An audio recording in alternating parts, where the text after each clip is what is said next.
So, do you think we can get on the same track? I'm being dramatic, huh?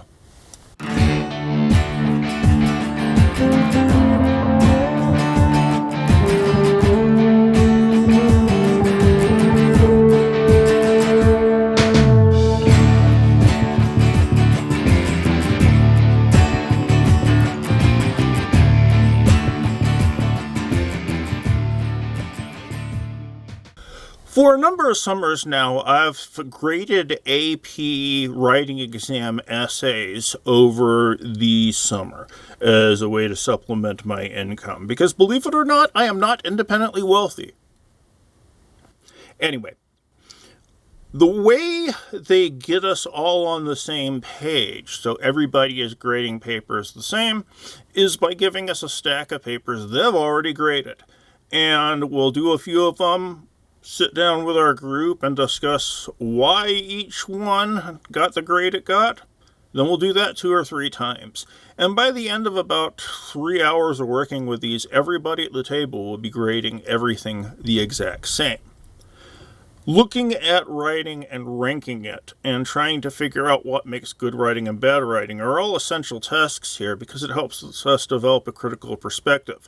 But the main thing we're trying to do here is get all of us on the same page, so we're all looking for the same thing when we write, when we read. So, how did you do? We're going to be using a lot of student writing in this class. The ranging essays are all stuff written by actual students of mine. It's a good idea to be able to see the kind of mistakes that other people make, because looking at the mistakes other people make is going to make you more able to look at your own writing with that same point of view. Ultimately, I want you to be able to take your own writing and tear it apart so you can fix stuff before it gets to your teacher. Just remember that when we move on to looking at each other's writer, you need to be a bit kinder than we're probably going to be to these people. Onward, though. First, let's talk about the grading criteria, because it helps to know what standards we're trying to reach. A. An A document is superior. It is superior in fulfilling its purpose. It is especially sophisticated in its argument, thorough in its development, or impressive in its control of language. We simply can't do writing qualitatively. I can't say this counts too many points off, this counts 3 points off, this counts 5 points off. I can't give you a checklist per se. It doesn't work that way. There's too much difference in each person's writing.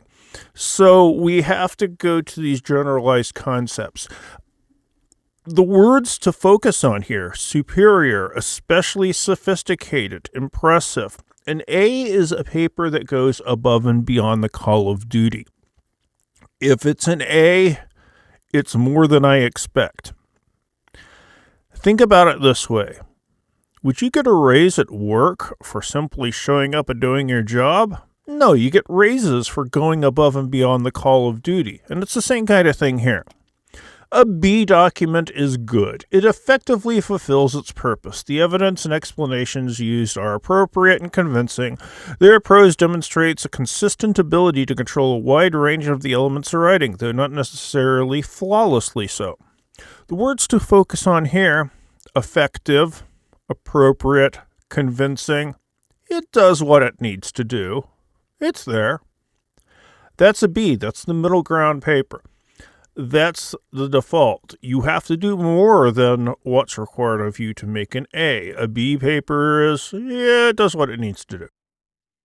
C document is inadequate. It inadequately fulfills its purpose. The evidence and explanations may demonstrate minor inconsistencies.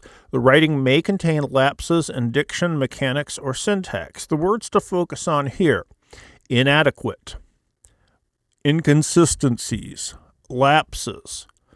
Everything isn't going wrong, but there are things that are going wrong. A D document is disappointing. It demonstrates less success in fulfilling its purpose. The evidence may dominate the student's attempt at development. The link between argument and evidence may be weak, or the prose is inconsistent in controlling the elements of effective writing. Things are going bad. Less success, disappointing, weak. In terms of argument, it's not all that convincing. And it's got stuff that your first impression of it is, ugh. An F document. Failing is unsatisfactory, demonstrates little success in fulfilling its purpose. It's less perceptive in its understandings of the evidence, or its explanations or examples may be limited or simplistic. The essay shows less maturity in the writing, manifest in consistent weaknesses, such as grammatical problems, lack of development or organization, or a lack of control. I thought about including a picture of a dumpster fire in here, but that's the kind of thing we're thinking of. It just doesn't have a lot going for it. I can't really point to anything and say, hey, that's an argument. If there's no hint of an argument, it's an F. So, I'm curious to see how you would rank these essays, but my personal ranking goes like this. The top one would be Diane Wins. Now, in terms of what I wrote when I originally did these, Diane Wins is the best of the selection. It proceeds in a relatively straightforward and orderly fashion. While there are issues with grammars and mechanics, the second sentence is a fragment. It does move from the song to the artist. The transition is orderly and smooth. So let's look at it. When we go over a paper, we're going to spend an inordinate amount of time on the introduction because the introduction is the most important part. It grabs you, it gets your attention, and it should be the most polished thing. If I find an error in the introduction, I can bet dollars to donuts I'm going to find that error somewhere else. So, what are we looking for in an introduction? An introduction has to do three things. The first thing it has to do is hook the reader. It's got to get me interested enough to want to read more. If I get through an introduction and I don't really care, I'm not going to be reading all that sympathetically for the rest of the paper. It's just kind of how it is. If you haven't made me interested in your topic, I'm not going to look favorably on it, because that's how readers read.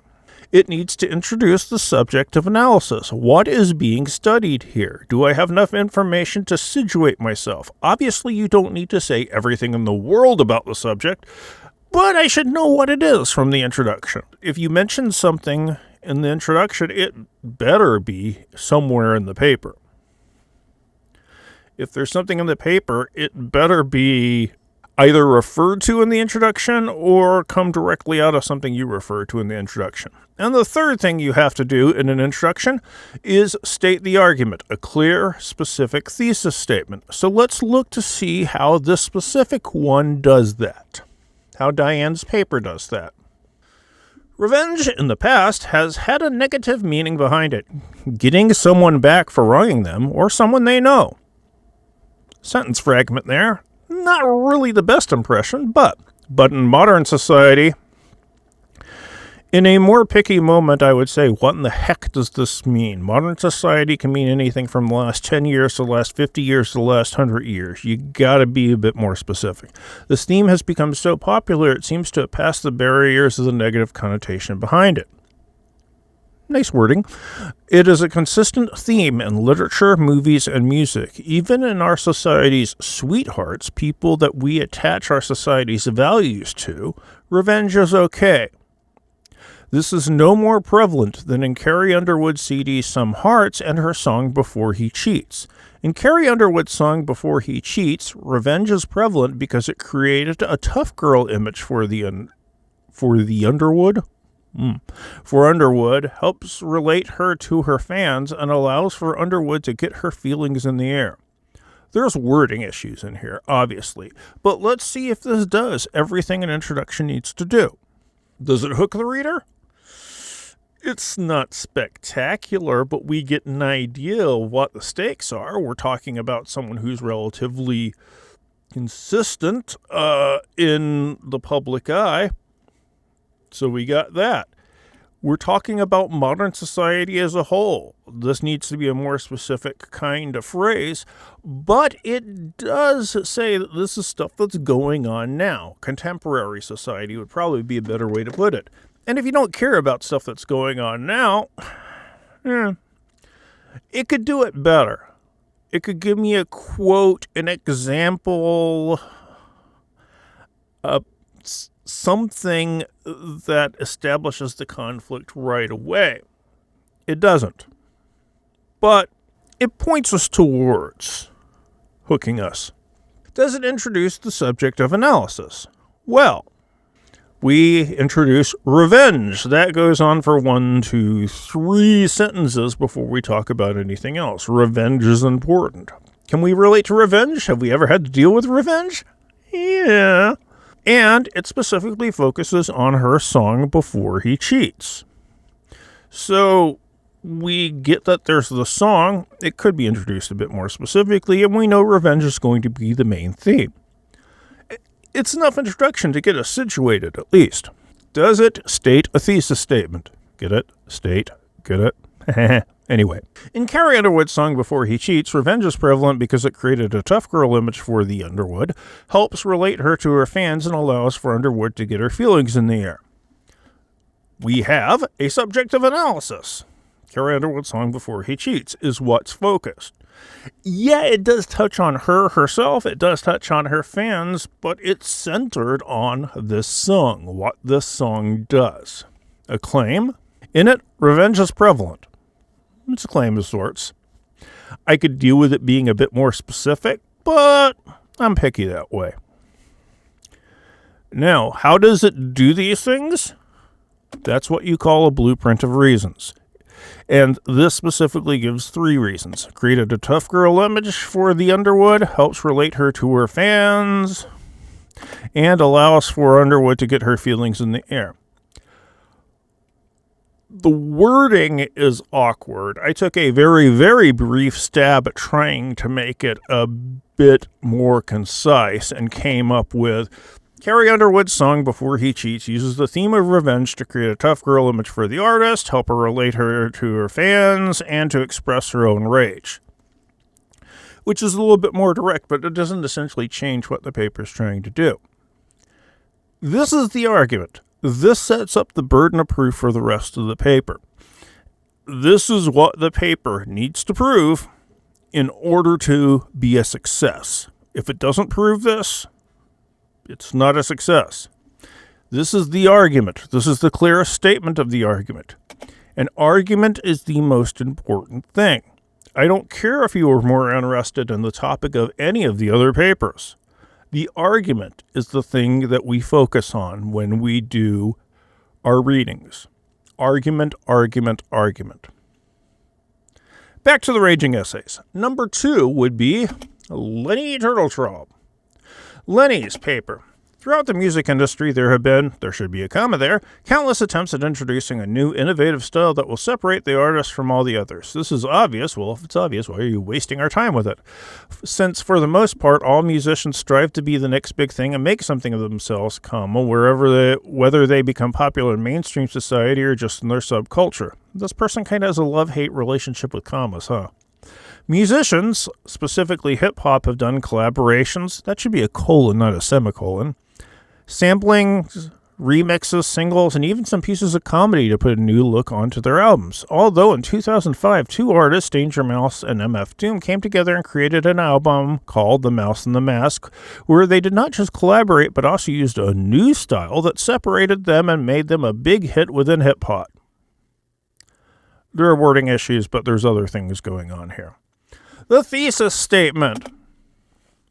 The Mouse and the Mask used nostalgic factors and comedic storytelling, which was unique since the nostalgia and the comedy used was from old and current television shows from an adult Cartoon Network in the album, which was a new style of music when compared to other rap hip-hop albums of the same year. That's a lot, huh? And there's no commas whatsoever. But these are nitpicky points. Let's see what we're doing in terms of arguments, since I just said argument was the most important thing.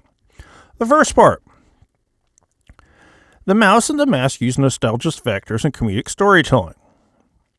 This seems like it's not really so much an argument. They either did or they didn't. Show me one or two, you prove this.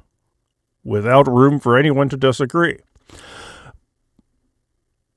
In itself, if that was all this was doing, I'd be kind of about the paper. But what really gets me about this paper, which was unique. And this is where the paper, in terms of argument, loses it. The word unique means one of a kind when compared to all the others. Which means if you want to prove that this album was different from all the others, you're going to have to compare it to all the others. Nitpicky? Maybe, but this is what we do. We do arguments, so we need to be precise. Because when we state this kind of thesis statement, we're establishing the burden of proof which the paper needs to fulfill in order to be a success. The next paper, number 3 out of the 4, would be Sarah Lynn's. Young and confused. Are teenage girls growing up with the best role models? Celebrities and pop stars tend to spread a huge influence on the lives of others. That's a weird sentence. It's almost like they spread their influence like butter. Anyway. But in what ways can that affect their fans? Kesha's target audience, based off the majority of her followers' friends found on sites such as MySpace, Twitter, and Facebook, were young teenage girls. SlideShare Inc. Yeah. Is that telling us who Kesha's target audience is? Kesha's album Animal was the number 1 album in the United States, selling 151,942 copies after January 5 when the album was released. Okay. They have said that it has a certain level of popularity. I guess that means something. I'm still having a problem figuring out what this has to do with the bit above it. Having relatively young listeners and a huge amount of albums sold, Animal was spread to the hands and the minds of many teenage girls. Taking a deeper look into the content of Animal suggests that it is too mature for the target audience. The album Animals depicts negative influences to its main audience because of the negative connotation, a bad girl image, and the extreme sexuality that is portrayed within the album and the album cover. I'm not sure this hooks me. I kind of got an introduction to the subject, but the argument is where something really falls apart. I don't know what extreme sexuality is. I guess it depends on who you talk to, really. Are we talking scat? Are we talking just straight, boring vanilla porn? I don't know. Because it doesn't go into all that much detail. But what bothers me about this more than anything else is the argument is dependent on a view that this is bad for girls to see these things because they're going to do whatever they see. Why else would it be too mature? They're talking about the ways it can affect their fans. Basically, if you're a teenage girl who's a fan of Kesha, you're a mindless sheep. This isn't really an argument I'd love pursuing all that much, because it makes vast assumptions about the audience, and you're going to have to prove that this album had a specific effect on those members of the audience. Aside from the fact that they think teenage girls are mindless sheep, being able to prove that this album is the thing that pushes teenage girls to bad behavior, you're getting out there in terms of subject, because your subject isn't just the album, it's all the teenage girls and how they immediately do whatever the album says they should do. Yeah. Paper 4, Todd Chavez. Alicia Keys' album, The Element of Freedom, was released on December 11, 2009. The package is a hard case CD wrapped in plastic. Why are they telling me this? The Element of Freedom album is an R&B soul album. Okay. The genre of all Alicia Keys' album is R&B. The album has 14 songs. Love is Blind, Try Sleeping with a Broken Heart, and Doesn't Mean Anything, to name just a few. Most of the songs on The Element of Freedom are about 4 minutes long. Nothing in here is cited, and I don't know why they... I have a hard time trying to figure out what the fact that the CD is wrapped in plastic has to do with anything. I don't really have much of a point towards an argument at all. I know it's about Alicia Keys, but I don't know anything else about it. This is a great album from one of the divas of the new millennium. Great. Sounds like personal opinion. But then we get to the explicit thesis statement. According to Urban Dictionary, a diva is a person who exudes great style and personality with confidence and expresses their own style and not letting others influence who they are or want to be. Do you see the problem? This thesis statement does not mention Alicia Keys, which is the subject of the rest of the introduction.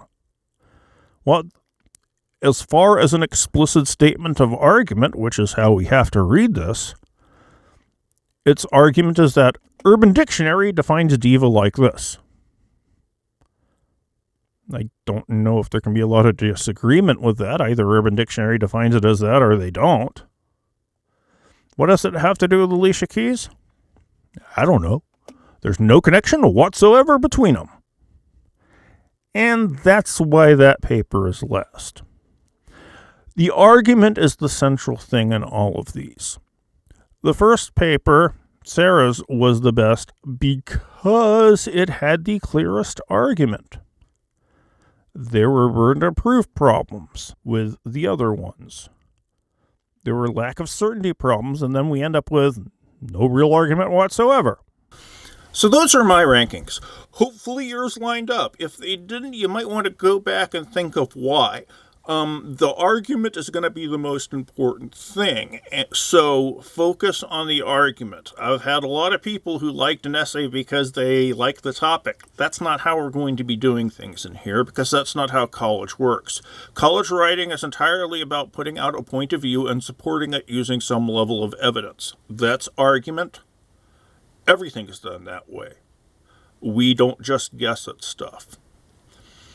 So you need to retrain yourself to focus on argument if you're not already. We're going to do another batch of these for the next class session, and we'll talk about those when we get to them. See ya.